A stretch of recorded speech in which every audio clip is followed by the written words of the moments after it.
วัสดีพวกมึงเคิงเดินเข้ามาพวกมึงเคิงป่ายังบ่มืดอากาศสบายคนโทรเพิ่งกำลังในกันมา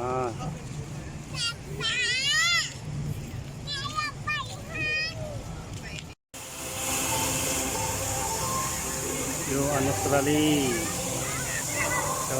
น้ำพึ่งขับรถแล้วมีพวกมงไปพวกมงลิงอย่างนี้เนาะพวกมงมาพวกมงเคิงเนาะอากาศเย็นสบายทุกคนกำลังรายการมา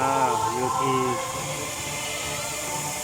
อนุสาวรีย์มีคนหลายนักเที่ยว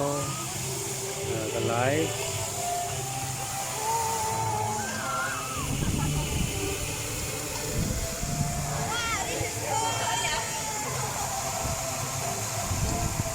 วันนี้สบายวันนี้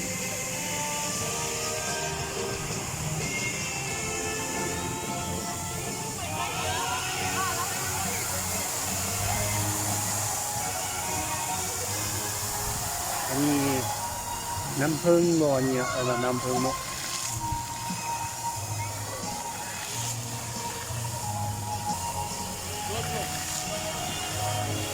โอ้ยงามเนาะ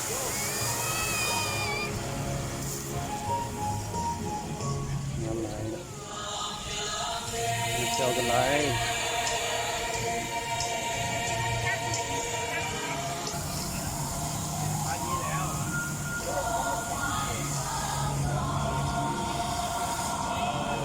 อันนี้เวลาพอดีเนาะฟ้ายังบ่มืด